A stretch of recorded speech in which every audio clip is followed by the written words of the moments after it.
Oi, gente, tudo bem com vocês? Hoje eu pensei em trazer um vídeo um pouquinho diferente para compartilhar como que é a rotina de trabalho de um animador 2D num estúdio. Caso você não me conheça, muito prazer, meu nome é Júlia. Eu sou animadora 2D profissional desde 2023. Isso. A pessoa que esquece as datas. Eu esqueço minha própria idade às vezes, gente. Eu moro e trabalho aqui no Canadá e eu trabalhei em produções como Exploding Kittens para Netflix e The Loud House e Wild Pack para Nickelodeon. Então hoje eu vou trazer um pouco de como que é a minha rotina de trabalho, como que é o fluxo de produção aqui do estúdio.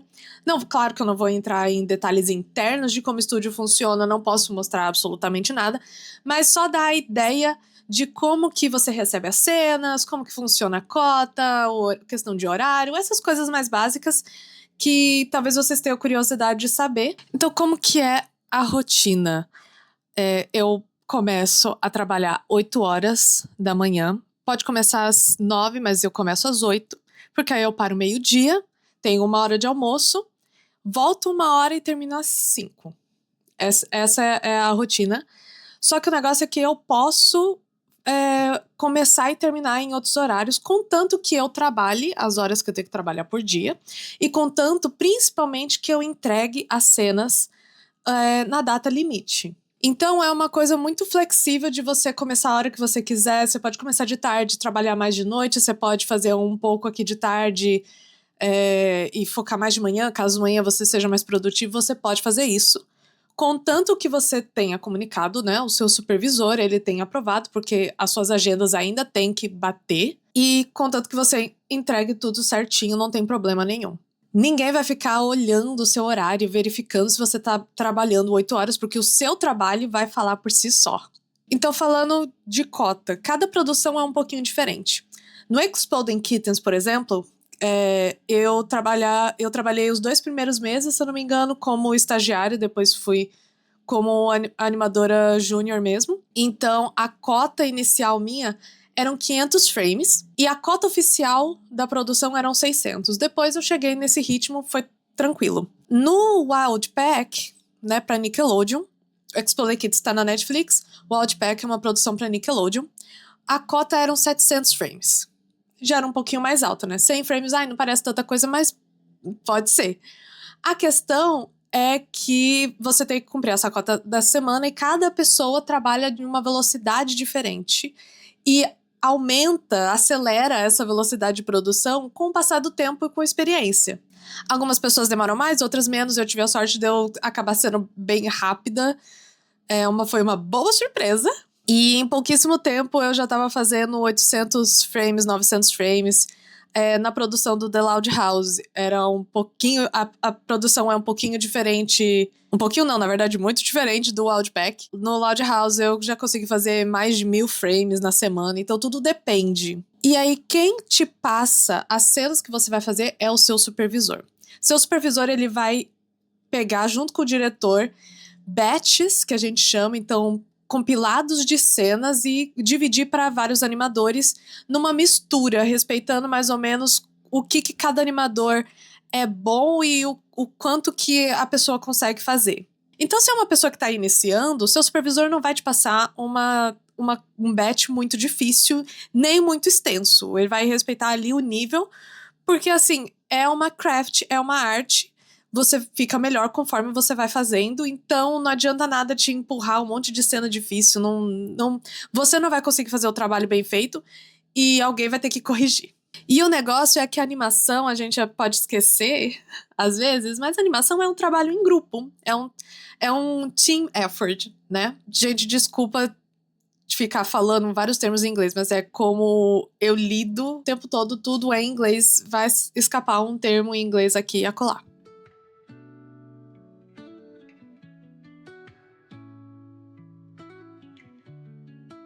Se a iluminação estiver muito diferente, é porque a bateria acabou.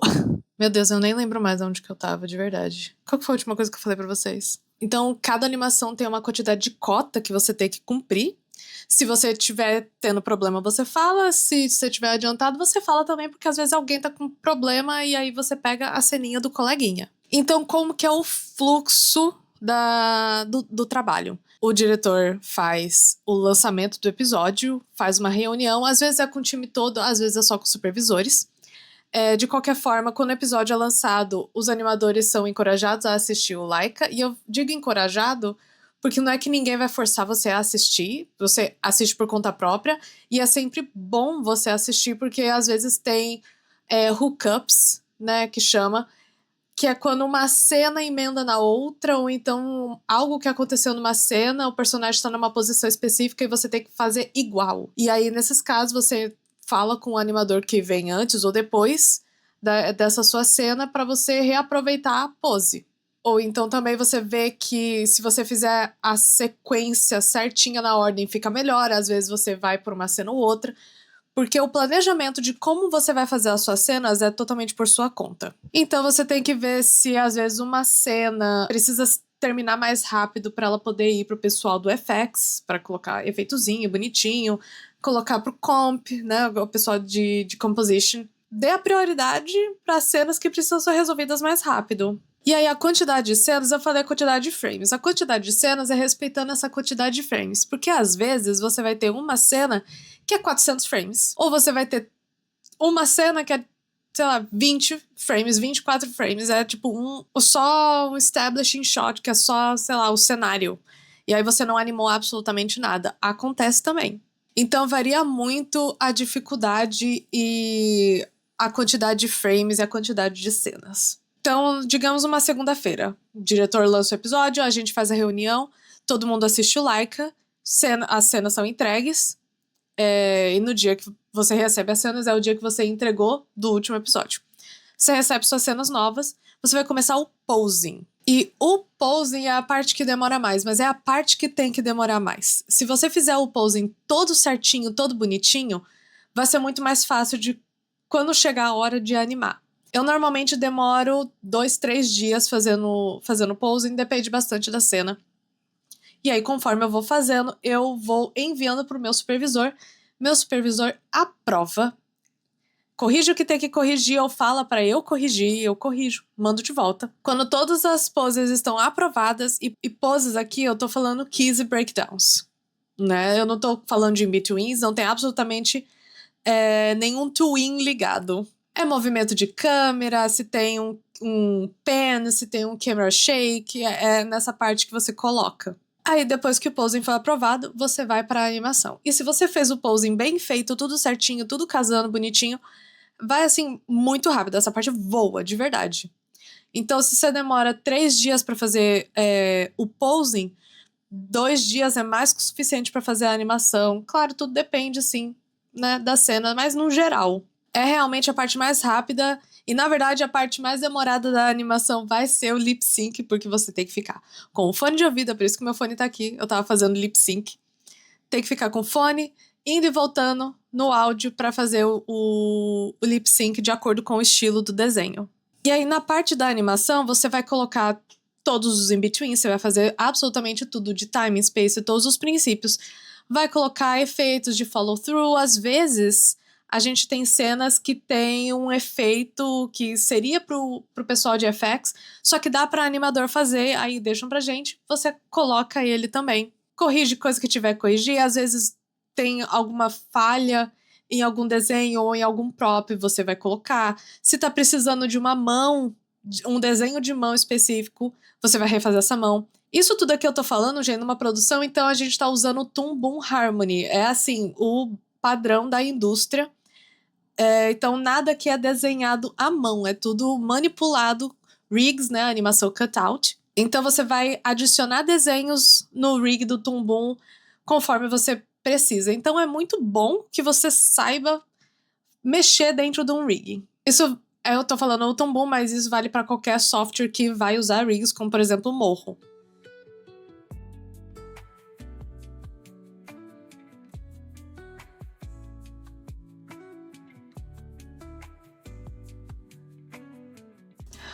Uma coisa que eu fazia muito, principalmente no Wildpack, era cronometrar quanto tempo que eu demorava para fazer cada cena. E é um bom hábito você fazer isso, desconsidere qualquer bagunça, gente. É um bom hábito para você ter, para você saber quanto tempo você demora para fazer as suas cenas, até para você mesmo. Então, assim, você vai perceber quanto tempo que você demora no posing, quanto tempo você demora para fazer a parte da animação, se você quiser cronometrar só a parte do lip sync, é um bom hábito. No caso, como eu tô numa produção que é menos exigente, menos eu não preciso me esforçar tanto no time management por conta do estilo da produção, não fez sentido para mim fazer essa marcação de tempo. Então as cenas, elas são muito curtas, são muitas, elas não têm uma dificuldade tão grande comparado ao que tinha antes. Não faz sentido para mim, eu não tô vendo mais sentido de ficar cronometrando, mas é um excelente hábito para você fazer. E há até algo que você pode começar a fazer mesmo nas suas animações de estudo. Então agora eu vou ver algo para almoçar e eu volto com vocês 1h da tarde, quando eu voltar para fazer o resto da cena de hoje. Eu só tenho mais uma cena. Tchau!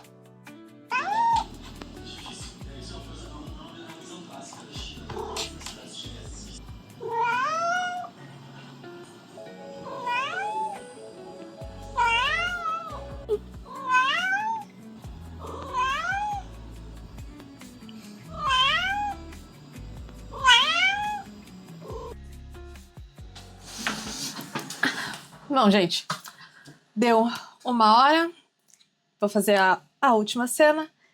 Daqui a pouco tem a reunião do estúdio, porque vai lançar episódio novo. Então eu volto pra continuar o assunto depois disso tudo, quando tiver mais aliviado.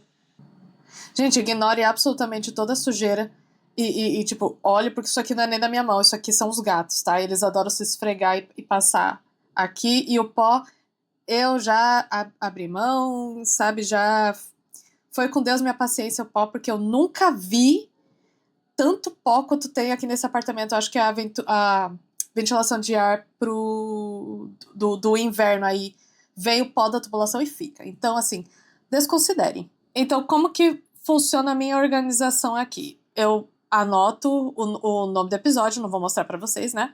Não posso mostrar. Eu anoto o número do episódio, o número de produção, o nome do episódio, pra eu depois poder referenciar e saber. Agora sou eu. Agora sou eu encostando. Pera, eu vou limpar. Não melhorou praticamente nada porque eu tô sem álcool aqui, mas vamos lá. Então, pronto, pros ansiosos. Esse é o meu total de frames desse meu batch. É um batch bem curtinho, porque amanhã é feriado. Eu anoto todas as cenas que eu vou ter e quantos frames tem cada uma. E eu coloco elas aqui. Tem alguma coisa anotação? Não. Isso aqui é só para eu saber aonde que cada cena tá, para não correr risco de eu esquecer alguma cena no posing, para eu lembrar quais que estão pro supervisor aprovar, quais que eu tô animando e quais que foram entregues. Então todas elas começam aqui. Foca! Quando eu começo a fazer o posing, elas vão para essa parte aqui, eu arrasto, né, no Notion. Quando elas terminei de fazer o pose, eu vou enviar para o meu supervisor. Coloco aqui. Se foi aprovado e elas podem ir para a parte de animação, arrasto para cá. Então vocês podem ver que aqui tem 2 cenas. Na verdade, eu acabei de entregar essa cena, então tá para aprovação. Quando as cenas são, se ela for aprovada, eu arrasto para cá e aí eu só tenho uma cena a mais para trabalhar. É assim que eu organizo as minhas ceninhas. A cena da pessoa de cabelo cacheado é que quando você usa fone, né, estraga todos os cachos. Então, gente, tô quase acabando o meu batch, a minha última cena. Agora eu vou começar o lip sync. E não é um lip sync demorado, então tá sendo um dia bem tranquilo de trabalho. A gente estava esperando isso, porque esse episódio em especial não era um episódio muito complicado, até porque amanhã é feriado, então não podia ser algo muito difícil. Mas então é isso, no geral aqui, né? Se a gente recebe o episódio na segunda, as cenas na segunda, e tem que entregar na sexta, final do dia, 3 dias de posing, talvez começa a animação na quarta-feira. E aí, de quarta, quinta, sexta, pra animar e entregar. Aí, já que eu tô aqui nessa minha pausa, vou mostrar alguns equipamentos que o que eu mais uso, na verdade. Provavelmente eu vou fazer um vídeo inteiro com todos os equipamentos que eu uso, mas só pra dar esse preview pra vocês. Ai, não vai dar pra pegar. O cabo tá curto. Pera. Eu uso um Razer Tartarus. Acho que é esse o nome. E eu coloco todos os shortcuts nele. Pra absolutamente todos os programas que eu uso. Então, como eu uso eu acesso o computador do estúdio remotamente, todos os shortcuts funcionam porque é como se fosse o teclado. E um mousezinho ergonômico. Esse aqui é o Lift da Logitech. E pra mim resolveu muito qualquer dor de pulso, porque como você fica movimentando o mouse pra puxar a linha de Bezier e fazer manipulação, você fica muito fazendo esse movimentozinho assim, ó, de mouse. Aí pelo menos com o mouse ergonômico fica assim em vez de ficar assim, saca? Pra mim resolveu muito uma dor no pulso que tava começando a surgir. Então vamos ver, o que mais que eu posso falar da rotina? Eu falei do batch, falei das cenas, o fluxo das coisas. Aqui tem uma anotação com relação à velocidade. Se você faz muito rápido, pode ser 3 situações. Ou você realmente está fazendo muito bem, e aí você deu a sorte de ser uma pessoa que é rápida, ou as suas cenas estão muito tranquilas, já pro seu nível de animação, ou então você tá fazendo rápido e não tá fazendo tão bem, tá? Só correndo pra se livrar. Obviamente, não faça isso. Faça a cena do jeito que ela tem que estar perfeita pra televisão. E a velocidade vai vir eventualmente. Alguns hábitos que eu pessoalmente tenho. Eu sempre tento colocar na minha cabeça pelo menos meio-dia, metade de um dia antes como deadline, pra ter certeza que eu vou entregar tudo antes, mas é porque também isso tira aquele negócio de ainda tem tempo, então eu encurto o tempo um pouquinho só pra me dar uma pressa, né? Para algumas pessoas isso não funciona porque eu estou adicionando uma pressão, né? Que o estúdio não me colocou, eu coloquei essa pressão. Pra mim funciona muito bem, é um pouquinho de estresse saudável só pra manter a engrenagem rodando. Talvez isso funcione com você, talvez não. Funciona muito bem pra mim. Eu nunca entreguei uma cena atrasada. Então, essa é a rotina de um animador 2D trabalhando num estúdio. Começa a semana fazendo posing das cenas, manda pro supervisor aprova, corrige ou manda corrigir, faz a animação, entrega. Se tiver correção, volta pra mim pra eu corrigir. Se não tiver, manda pro diretor e o diretor vai ver se muda alguma coisa. E aí, se tiver que mudar, normalmente manda para um animador sênior, porque aí eu já vou estar ocupada com o próximo episódio. Algumas produções pedem trabalho híbrido ou trabalho totalmente presencial. No meu caso aqui, é completamente remoto, então eu faço aqui em casa. O estúdio não me mandou nenhuma máquina, nenhum equipamento, porque eu não pedi também, porque eu já tenho tudo aqui em casa, não tenho necessidade, até porque o estúdio é longe, aí fica meio na contramão. Mas enfim, eu espero que esse vídeo tenha sido pelo menos divertido de acompanhar, que tenha matado alguma curiosidade. Se você quer saber mais alguma coisa sobre como que é a rotina, deixa aqui nos comentários pra mim. Eu espero que em algum ponto desse vídeo você tenha deixado o like, né? Por favor. E por favor, se inscrevam aqui no canal, porque mais de 60% de vocês assistem todos os vídeos e não se inscreve aqui no canal. Qual que tá sendo o problema? Eu sou o problema? Por que você me odeia? Se inscreve aqui então, por favor, deixa um comentário, deixa um like, deixa qualquer dúvida sua e eu vejo vocês no próximo vídeo. Tchau!